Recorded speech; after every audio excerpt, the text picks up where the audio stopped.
This afternoon, we're trying a photo quiz. Now, it is rather difficult on Zoom to make it interactive. We considered whether we should use chat buttons so that people could let us know the answers, but it's difficult when there are a lot of people, because a lot of different answers would be coming in, and it'd be difficult, I think, to keep up with them. So if you want to sort of play the game as a quiz, then if you've got a bit of paper and a pencil or a biro, most of the answers are just 1 or 2 words. And then at the end, we'll see who's got the most amount. The way I've done it is, for the first 4 questions, the answers will come straight after each photograph, because one photograph leads on to the next question. And then I've divided it into 4 batches of 5 questions each. It sounds complicated, but it isn't. Now, when we call this a photo quiz with a difference, the difference, as far as I'm concerned, is that I've never done a quiz before. And therefore, for me, this is entirely novel. But what I'm going to do is start off, and we'll see how we get on. I'm grateful to Barbara Farquharson for this photograph. Isn't actually a question. I just thought I'd put it up because some of you may not have seen it before. And that is 2 elephants who aren't socially distancing on our beach. We're not quite sure when this was taken. It says on the back of the photograph 1937, but we think it's rather later than that because of the clothes that the people are wearing. Either the elephants have swum across from France, or possibly more likely, it coincides with the circus coming to Sidmouth. So no question there, but a rather unusual sight should you ever go down to the beach.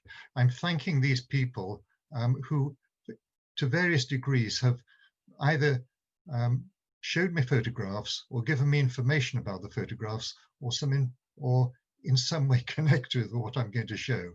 So I'd like to thank them in advance, but may mention them individually as we go along. So here's the very first question.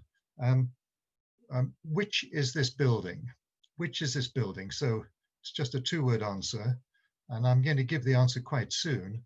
I think this is a glorious photograph. I'll give you a clue. It was taken, it's a newspaper photograph. It's poor quality. It was taken in September 1907. So they're all wearing, the women are wearing very pale or white dresses. Everybody's wearing a hat. And the question is, which is the building? And I'll give the answer now straight away. And I guess most of you probably do know this, and that is that it is the drill hall. And this demonstrates, if you haven't seen the photograph before, what a beautiful front the drill hall used to have in all respects. And it remained like this until 1931. This event that was photographed in 1907 was an Exeter newspaper, and it was a long service medal was being presented to a soldier who had served in the Boer War, and the quality of the photograph is too poor to be able to see the presentation, but it's in the bottom right-hand corner where several people are standing up and exchanging. Obviously, a medal is being exchanged, and a Lord Clifford of Chudley, whoever he is, came to do the presentation. And of course, people in Sidmouth like a lord appearing amongst them, and so they obviously chose him to come and give the presentation. I think that's a wonderful photograph, though, and as you may know, that I don't know if Mary Walden Till has joined us for this Zoom, but she is in charge of the Drill Hall website. And if you go onto the website, there are ideas as to how the Drill Hall could be to a certain extent restored, its front restored, to some extent to look a bit like this, as it did in 1907. Next question. When the drill hall opened in 1895, this extraordinary photograph was taken, the one on the left, this extraordinary photograph, which shows a group of the worthy people for the presentation, for the opening ceremony. And on the right, I've picked out 3 people, and this is for 3 points, therefore, if you can name any of them. And I'm going to give you some clues now. The chap in the middle with the very, very fine beard is not W.G. Grace. So that's the first clue. Not very helpful, you might think. The other 2 are related. The smallish chap sitting on the left with the umbrella is the father of the lady on the right. So the question is, do you know the names of any of these 3 people? And the father and daughter are important Sidmouth philanthropists. They are great benefactors to the town, the father and the daughter. Any ideas there?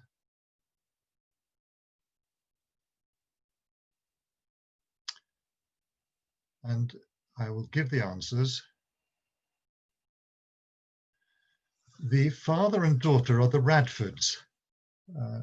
The Radfords, the father worked at Hope Cottage, which is where the museum is now, and he was the senior lawyer there. And at the time that this photograph was taken, he was 83 years old, and he died several years later, but he was still working. He worked right up to the time of his death at 89, and was said to be the oldest practicing lawyer in the country. How good he was, I'm not quite sure. He donated the ham to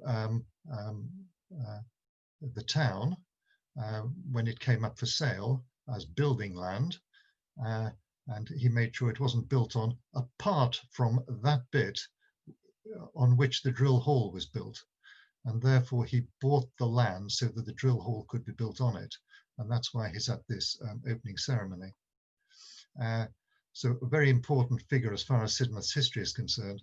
And the lady on the right is his daughter, Constance, or Connie Radford.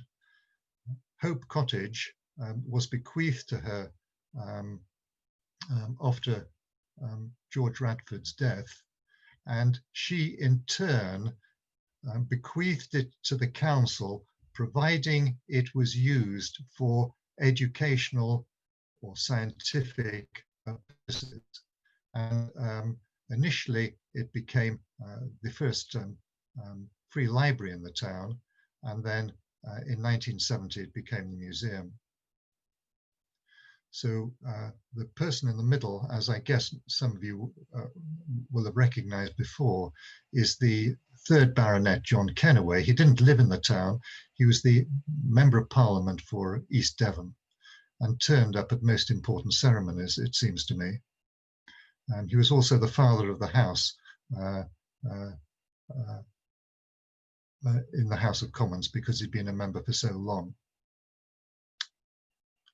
Now, looking at Connie Radford, you may not realize this, but she was a very expert archer, and she was by far and away the best archer in the town.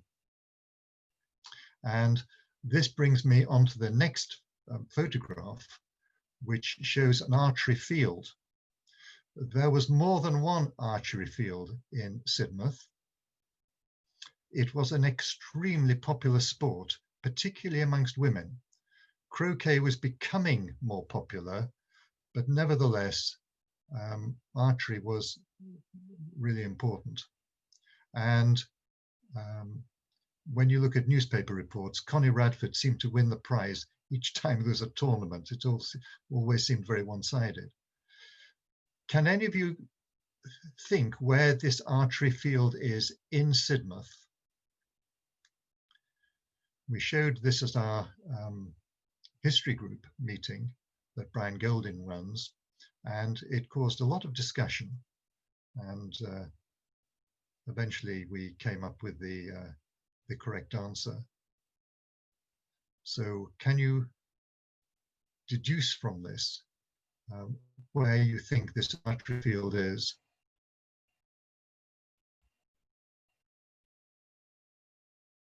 The answer is that it's in the Blackmore Field, which is where the rugby, which is the rugby field, and the way that this can be deduced is because of the building, which is Cedar Shade, and therefore, if you can align yourself to imagine that you're in the rugby field and you're looking over towards All Saints Road and to the other side of All Saints Road, then you can orientate yourself that that is Cedar Shade, which I think is quite a remarkable photograph in a way, quite an important photograph. And if I can show you with the pointer, if you can see it, the sort of ghost outline of a house right at the top here. And we think this house is Sidmouth, and Sidmouth was the house where the Radfords lived. So that's just a pure coincidence. Sidmouth is still there. It's off the Peaslands Road, very large house, which is where all the Radford family lived. And because this is Cedar Shade that we're looking at, it takes me straight on to the next question, which is Cedar Shade itself. This is a photograph taken from the early 20th century. It's had extensions, of course, on both sides of it since then. And the next question is, it has gone by two other names. Can you name either of the two other names that Cedar Shade has been called? The very first name, which dates back to 1820, and then one in the second name, which was in about 1865, I think. So two more names for Cedar Shade.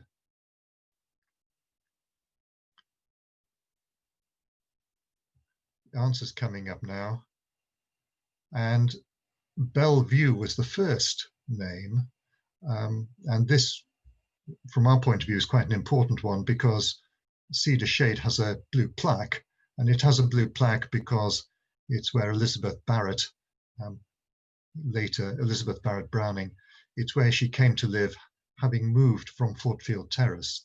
So she came with her siblings and her father, her difficult father, came and lived here for 2 years before moving to their famous address in London. And at that time it was Bellevue, and it remained Bellevue until about 1865 when it became Oaklands, suggesting that there are oak trees on the land. And presumably when the previous photograph of the archery field was taken, it was then Oaklands. And from the 1930s was Cedar Shade. It was a hotel for quite a long time. I was speaking to Ed Dolphin yesterday evening, Ed, who is of course a great tree expert, and asked if there was still a cedar tree in the grounds of Cedar Shade. And he said that there was a cedar tree until 2008, when the most recent building was done on the grounds. And that meant that the cedar tree, which did have a TPO on it, the cedar tree was locked down in 2008. And there was a huge amount of anger in the population in Sidmouth, and letters were written. And somebody rather wittily said that it should be called Cedar Shame instead of Cedar Shade. So no cedar tree now, I'm afraid, but maybe there are still some oak trees. Now we go on to another group of pictures, and what I'm going to do now is that I'm not going to give the answer after each one. The answer will be given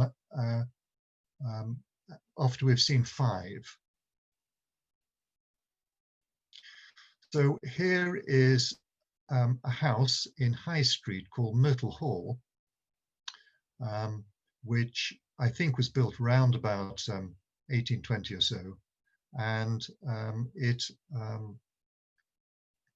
was demolished, as it says there, in 1888. And strangely, we do have a photograph of it being demolished at that time.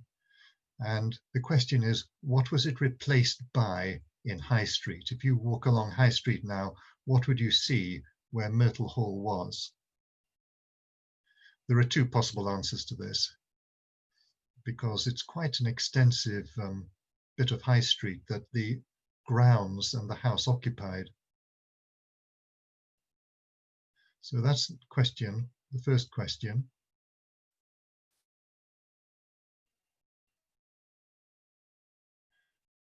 The second question, and this is, I find, an absolutely extraordinary photograph, absolutely extraordinary. This is a picture, as you can see, of Peak Hill, and it was taken in Victorian times. And you may see, and I hope you can see this, that there is a gentleman leaning over the fence here, looking over towards the sea. There may even be a child nearby, but there's certainly a gentleman there. And in the center of the field, there is a black dog. The question is, what's the name of the dog? No, I'm only joking. Nothing to do with the dog. The question is, can you say to within a few years when you think this photograph was taken? And this is a slightly tricky question in a way, because there is a clue, but the clue isn't really that obvious. But to within about 8 years, it is, we think, possible to give the answer to the question. So it's in Victorian times. When was the photograph taken?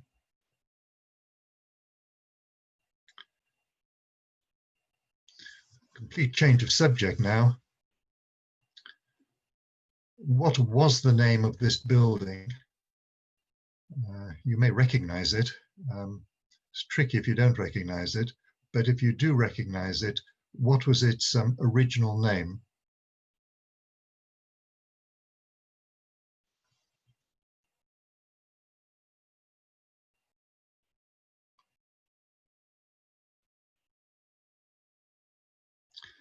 As you're walking through Sidmouth, you may have seen these little faces on a building. Whereabouts would you have seen this in Sidmouth? What's the name of the building where you would have seen this?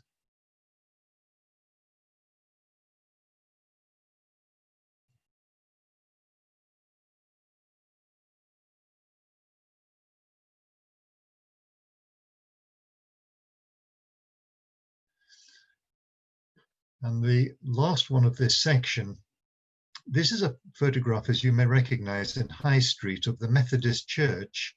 It was taken, I think, in the 1930s. And so rather an obscure question in a way. Who took the photograph and where was it taken from? In other words, where was the person located who took the photograph and who was it?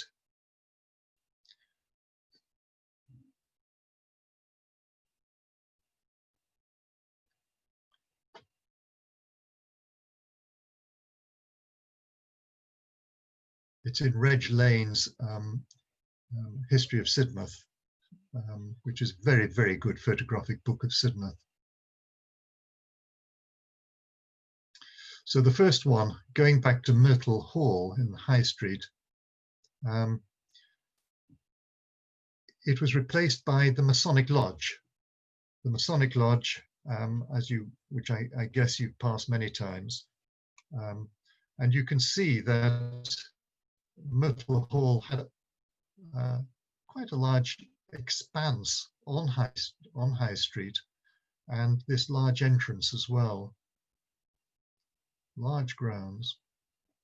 So the Masonic Lodge and Myrtle Terrace as well. So all this was the land occupied by the previous private building. Myrtle Terrace, of course, has been converted now. the same buildings towards the top, but they've been extended forwards through the gardens there of each of them, of the terraces, into shops.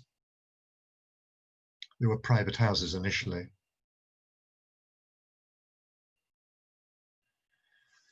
This is a tricky question. 1871 to 1879. It's clear, of course, that there are two cannons here. These are two 24-pound cannons. This doesn't tell you when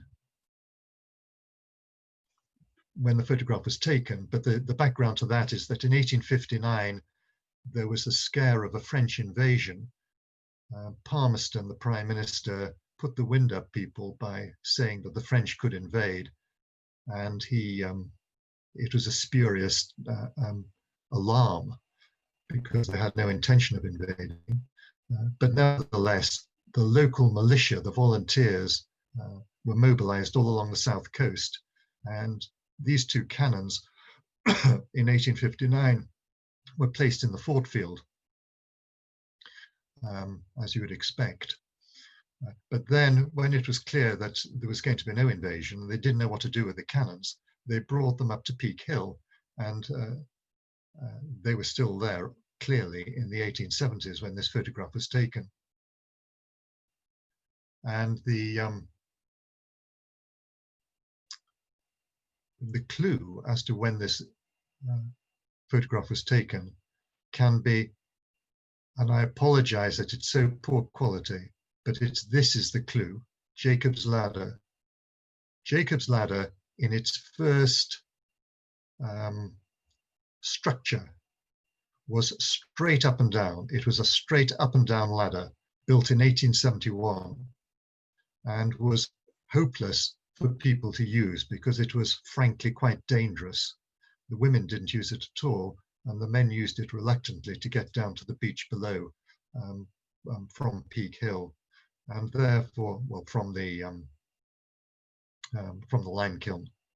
And in 1879, a decision was made to actually improve it, and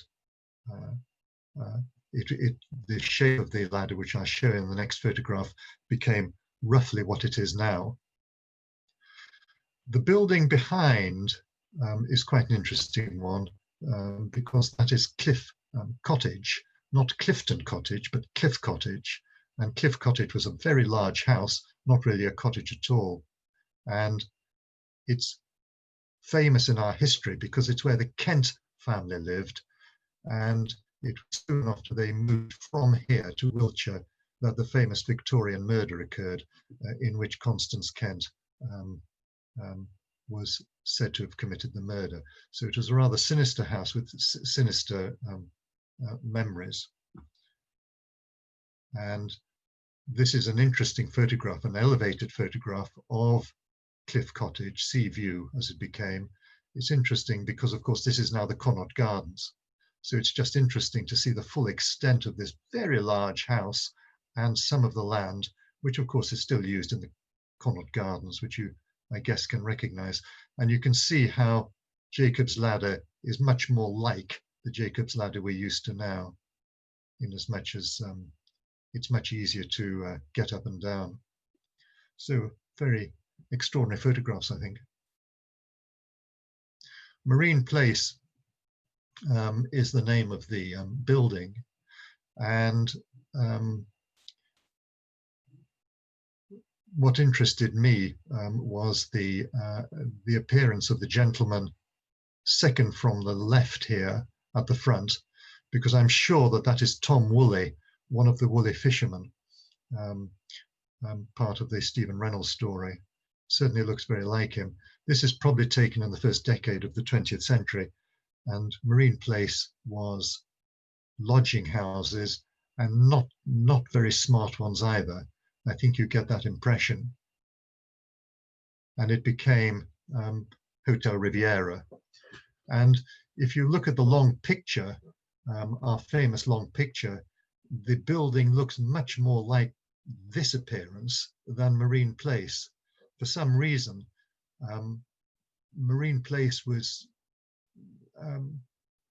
a sort of hatchet job was done on it, and made to look very plain and very ordinary and shabby, and looked much better in the long picture, and much better, of course, when it became a hotel in the late 1920s. So Field's department store.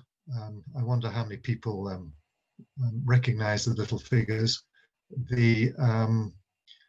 I've no idea how long they've been there. If anybody knows, perhaps they could let me know. It's difficult to tell from old photographs because these figures are very small. They're difficult to see at the moment because the front of the building has been painted a sort of grey blue, and the faces have been coloured out. They look much more before when they were highlighted this way. Most attractive. And this peculiar question that I asked, who took the photograph and where from? It was Arthur Ellis, the photographer. He had his photographic his photographic studio in High Street, and anybody who went to John Griffith's very good talk about the theatres and cinemas of Sidmouth will know that we feel that Arthur Ellis is one of the most important people in Sidmouth's history. He, not only as a photographer, but bringing the cinema to Sidmouth, and held cinema together in a way from a morale point of view during the Great War, because of the performances that were put on in the little cinema where Fat Face is now. And his studio is here, and you can see Ellis, the name Ellis, and you can see that there is a board outside hanging there, and he must have been up here when he took the photograph. And if we go back to the other one, you can see the board is right down at the bottom of the photograph, the swinging board. So Arthur Ellis is the answer there. It's now the Cats Protection charity shop just next to Homedale, as I guess you recognize. Now the next 5 set of questions are coming up. Princess Anne came to Sidmouth. She's been 3 times, but she came in 1994. And the question is, where is the photo taken? And she's signing a cake.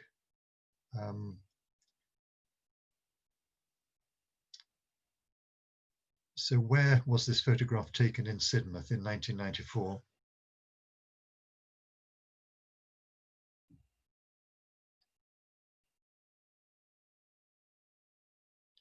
This beautiful chimney belonged to a chapel in Sidmouth, and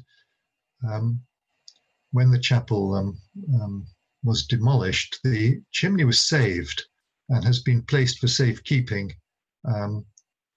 in a place which can be seen in Sidmouth, although it's a wee bit tricky to see. I believe it's still, I think it's still possible to see it, but I think it's a bit tricky to see it. But do you know which chapel was demolished, which chapel this chimney came from?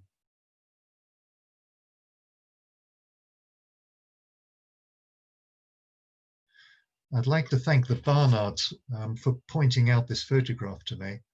Rab and Christine Barnard, who did such sterling work for so many years in the museum behind the scenes. Every morning I walk down onto the Buys from where I live, and I walk down and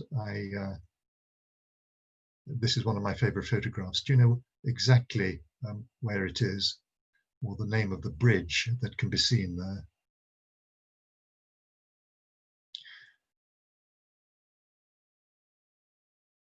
Now, John Ridgely, whom you may know as the jovial chap who used to collect your money when you came to the Manor Pavilion for SVA talks in the old days. He asked me when he knew there was a quiz coming on. He said, if you do a quiz, please do one easy question that I can answer. And so this is the easy question for John. When I asked why it needed to be easy, he explained that he came from Middlesex, which seemed to be didn't seem a very good explanation, but there you go. So where is this in Sidmouth?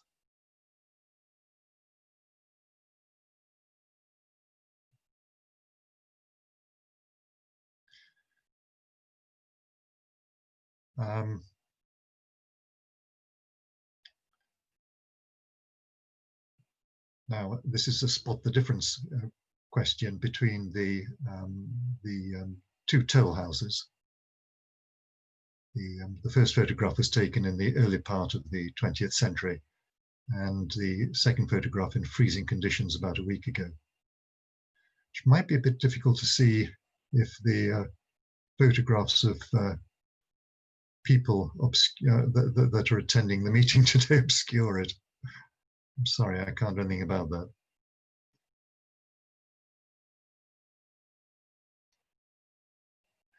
So we'll go back to the first one. Yes, Princess Anne came because it was the 75th anniversary of Save the Children Fund charity, and she is, I think she still is, but certainly at that time was president of Save the Children. And of course, the charity shop is on Church Street. And she signed the cake for the 75th anniversary as it was founded in 1919, the charity. It was a bit of a disaster, the visit. It was a very rainy day, and well over 1,000 people came to see her. And they came down to the marketplace to gather in tiers of people. Loads of people came, raining very hard. And they waited patiently to see her. And the car that brought her came from the top of Church Street, not the bottom. So it came from the top of Church Street, going down the one-way street the wrong way, of course, it was closed off, dropped her off at the charity shop, and then continued down to the marketplace, turned round and came back up again to wait outside the shop until she was ready, and then took her back up Church Street again. And she never came down to the marketplace at all.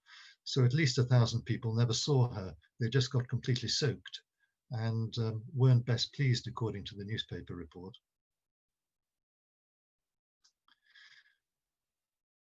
The chapel that this chimney belonged to was the Marsh Chapel. This was a very attractive chapel. As the name suggests, it was built on the marsh. In 1810, and there are two views of it there, a drawing, a reconstruction of it from one view, which shows the chimney, and the other is a photograph when it was being demolished, and it was demolished in 1967. And it's possible to work out almost the precise location of it by going to the car park, which is behind the swimming pool, and standing by the back door at the back of the swimming pool block. And it's possible, I took the photograph quite recently, a few days ago, because of the roof line behind, because of the roof line and the windows behind the newspaper photograph, to correlate it and to see that the Marsh Chapel was actually there. It wasn't a huge building, and one of the reasons that it was demolished and moved away, I think, as the name implies, there was a huge amount of, it was very difficult land, and it was very marshy and could flood. But it was the congregational church, and they wanted a bigger congregation. They had a big congregation. They couldn't fit in the church. And so there was a new building. And the new building, as you know, is now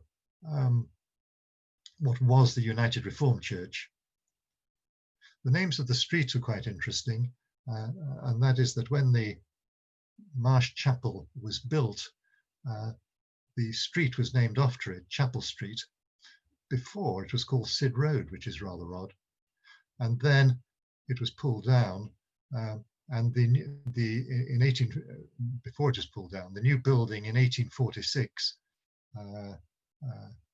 the United Reformed Church, was in Western Town Lane, and the name of that lane was changed to Chapel Street. So the Chapel Street switched. I didn't explain that very well.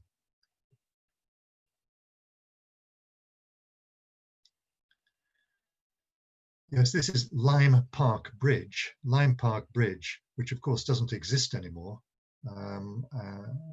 at the bottom of Sid Lane. Otherwise, that view is very much as you'd see it now. I think that's a really charming photograph with the children with their backs towards us. It is, of course, posed, two people on Sid Lane standing, waiting for the photographer, and the lady on the bridge. But that's a real Edwardian photograph, beautiful. So this is the one that I hope John got the correct answer to, and that is that this is the Ford taken, and it does look rather odd, before any buildings, of course, for the buildings that we're so used to seeing on Milford Road. And I think that the house must be, the house that we can see here is Barrington Villa on Salcombe Road, and the Toll House here. I don't know when Milford Road was called Milford Road. I saw a map of Sidmouth that was taken in which was drawn in 1889, and it was unmarked, the name of the road. I think this was a postcard. It was a Victorian black and white photograph, which has been rather badly coloured and was used as a postcard because you can see the stamp on the mark there. Now, I don't know if you can see this, providing there are no obstructions on the right side of the photograph due to members of the audience, you'll see that the toll house has grown a chimney, and that it now has two chimneys, whereas it only had one chimney at the beginning of the 20th century. The toll house was extended. I'm not quite sure when, but certainly in the 20th century, and another chimney added. I think it's a really charming toll house. Just to demonstrate what a sad person I am, I've looked at the photographs of several thousand toll houses of Great Britain, and I haven't come across another toll house that looks like this one. There may be one, but I just haven't seen it. Certainly not in Devon.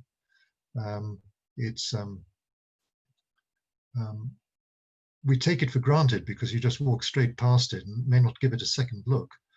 But it's a Regency Greek Revival style with the 4 Doric columns and the portico. And to go to so much trouble to build a toll house, I think is extraordinary. Built between 1817 and 1820, probably stopped use in the 1870s, and thank goodness it wasn't pulled down and it wasn't mauled around the way some other buildings in the town have been. So very deserving of a blue plaque. The next group of pictures, we begin off with All Saints Church, and the print on the left is from a painting done soon after it was built in 1837, 1838, and then an early 20th century photograph on the right. So what's the difference?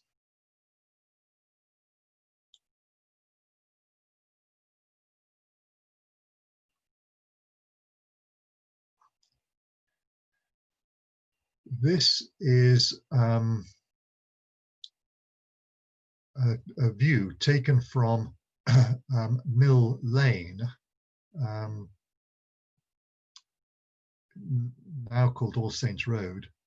So just to get your bearings as to what you're looking at.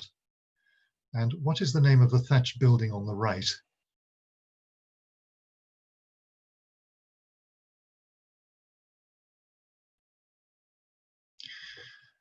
Which author came on a walking cycling trip in 1895?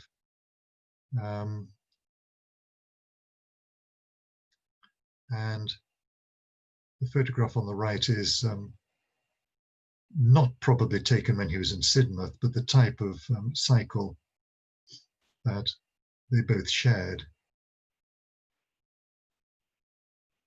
Name of the author. This chap was a very important Sidmouth benefactor. Very few people have seen what he looked like, and I was quite surprised because it's the first time I'd seen his portrait. But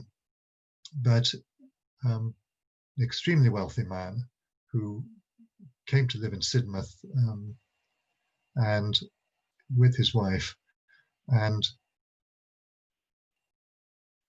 what was his name?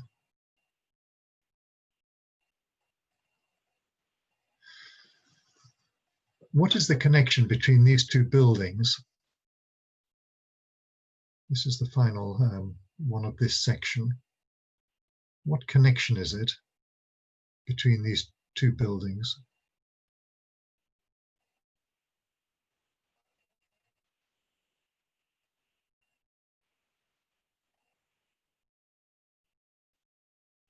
So we'll start at the beginning, and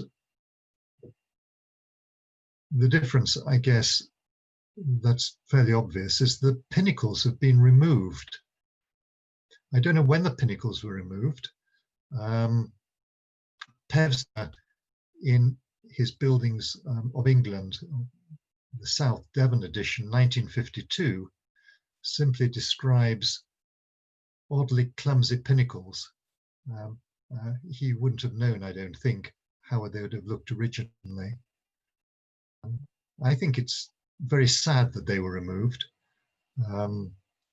I think it completely changes the appearance of the church. I don't know whether you agree with me or not. There may be an architectural term for it.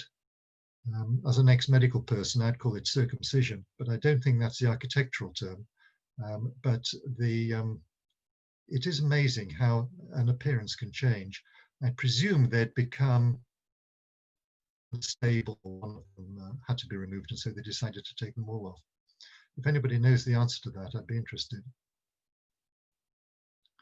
This was the White Hart Inn, adjacent to the old meeting, and to a certain extent sharing the same roof, although they were different roof line. The old meeting owned the building, and initially the minister was going to use it as his private house, but it was decided to lease it to get more money for the old meeting, and it was leased to a public house, and so it became the White Hart Inn next to a Unitarian church, which is interesting, and it remained so until it was demolished in 1884. Mill Lane was widened. By that time it was known as All Saints Road, and it changed the landscape. This is H.G. Wells, and he came the same year that he wrote The Time Machine, 1895. And he stayed at the Glen boarding house. And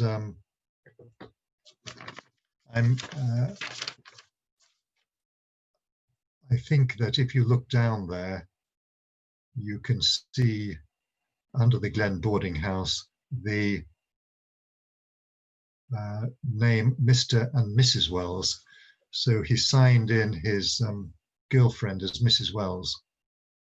He, in fact, in fairness to him, had separated from his wife a few months before, and he did go on to marry her.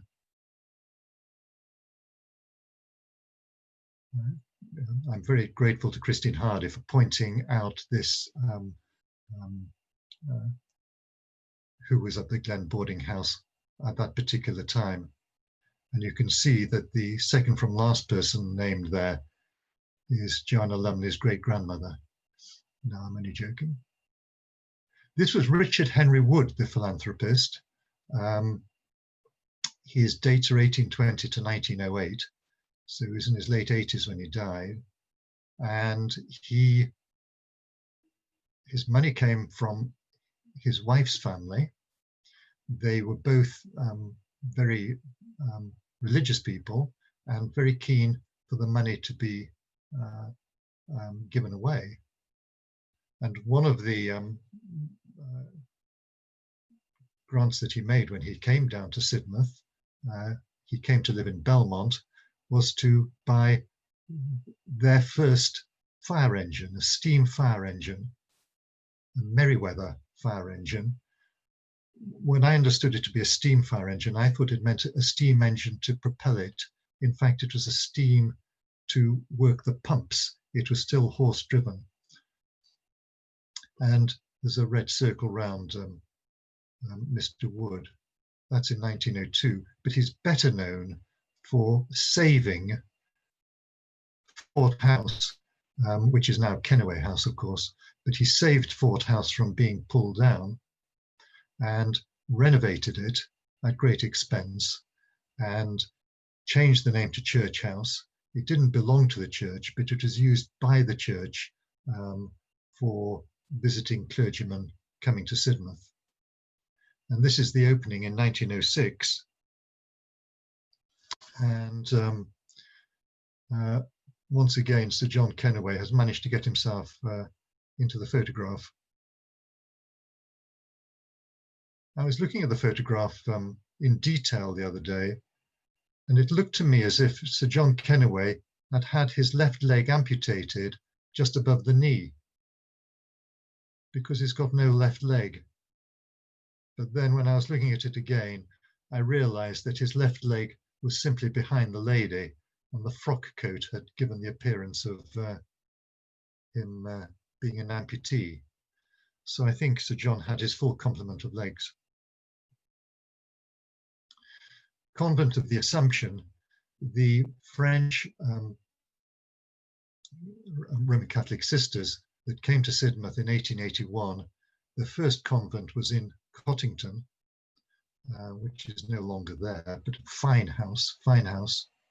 And then it became clear that they needed a larger establishment. Money was available, and so 3 years later, what we understand as the Convent of the Assumption was built, which included a school/orphanage, and is of course St. John's School now.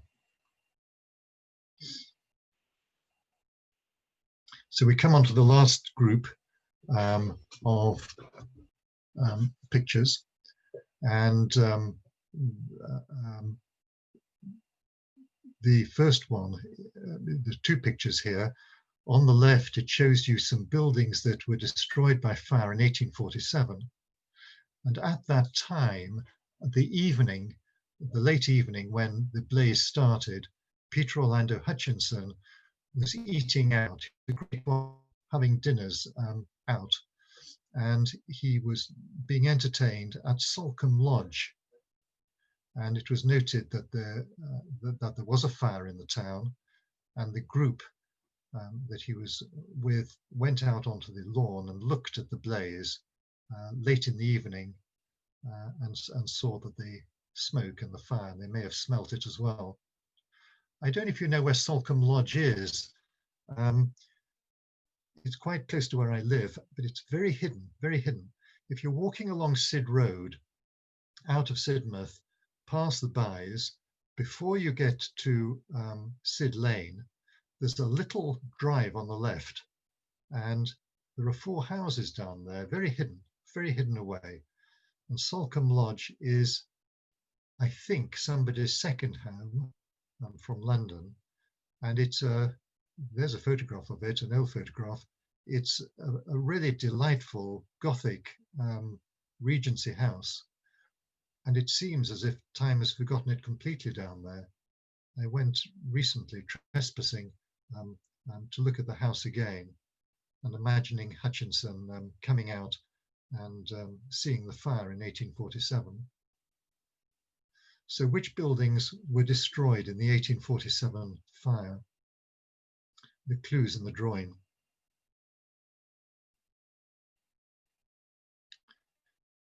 The next one is elderly gentleman. He is saying, old Casper's work was done. That was from the Sidmouth Observer, but he wrote that himself. Old Casper's work was done, which is taken from a poem of Robert Southey. And who is this old gentleman and what work was done?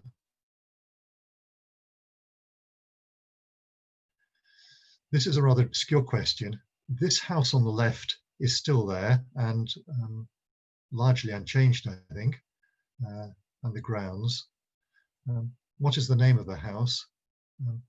But the photograph on the right is the important one. The photograph on the right tells you when it was and why have we got that photograph connected with the other one, and why is it a source of pride to Sidmouth? So 3 parts to that, but you may think it's all a bit obscure.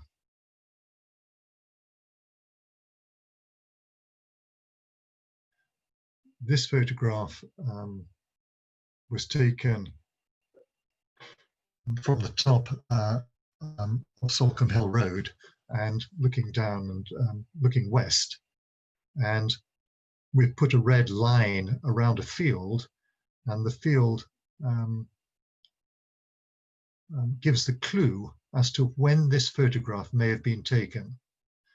Apologies if you think this is a bit too tricky, but when do you think this photograph was taken from the appearance of the field?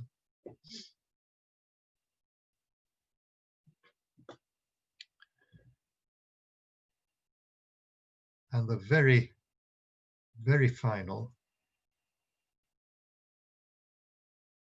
picture is where in Sidmouth was this photographed? This is exactly as it looks. It's not the chairman of the Sidvale Association's office. His is much smarter than that, although it looked a bit like that before the renovation in 4th Street. But no, it's nothing to do with Richard Thurlow's office. Whereabouts was this photographed? So we'll go back now to the first one. So destroyed by fire in 1847 was the mill. And the clue, of course, is the water wheel. Whoops, sorry. There.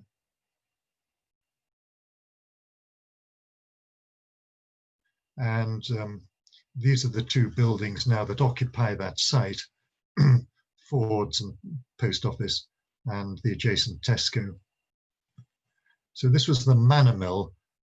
There was a more recent mill, which was down at the Ford, which was known as the Town Mill. But the Manor Mill clearly for a time was, and the Town Mill were both working together until 1847. John Tyndall, very important Sidmouth figure, he decided when he was 76 years old to start a huge undertaking of recording aspects of the foreshore, the shingle of the foreshore, and almost every day went down to the beach to photograph it, to make records of the direction of the wind, every possible that he could, as a non-scientist, take measurements of the shingle. He did, and he continued to do it for 10 years, almost every day. It was a most extraordinary undertaking. He started it at the age of 76 and finished it when he was 85. And the thing that always amuses me is when he was in his early 80s, he unfortunately tripped and hurt a leg and was laid up for a week at home. He got his nurse to come down that was looking after him to do the observations instead of him. So that's dedication for you. He completed 10 volumes. So it's no wonder he took a quote out of a Southey poem, "Oh, Caspar's work was done." It certainly was. These are 3 photographs that he took many photographs as well. The one on the right is Pennington Point. They're all taken in 1931. The one in the middle is the Alma Bridge, which of course has now been removed. He was very interested in the swans and the swan's nest. And on the left, a lovely photograph, a charming photograph of the putting green, which was very smartly done, with the gasworks, the old gasworks behind on the ham, of course, had been removed. The putting green was very, very smart.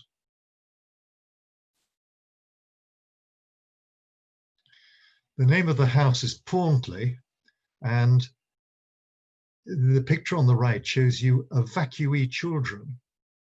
And Pauntley was requisitioned by the government for evacuee mothers and children in World War II. Interestingly, it was in fact John Tyndall's house until 1939 when he sold it, and clearly the house was unoccupied, and that's why it was requisitioned. And the reason it's a source of pride to people in Sidmouth is that it was the very first nursery school in Devon for evacuees, and it meant that the parents, the mothers, could go out to work, and therefore it was an important social landmark.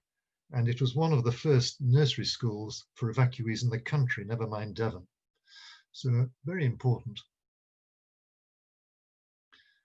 And keeping on the World War II theme, these were allotments. Allotments were, of course, terribly important in the Second World War. 1.4 million allotments by 1945, including this series of allotments on Salcombe Hill Road. And finally, this extraordinary photograph, and I'm really indebted to Peter Bloomfield for this. I'm so pleased when this arrived by email. He managed to get a photograph through one of the embrasures,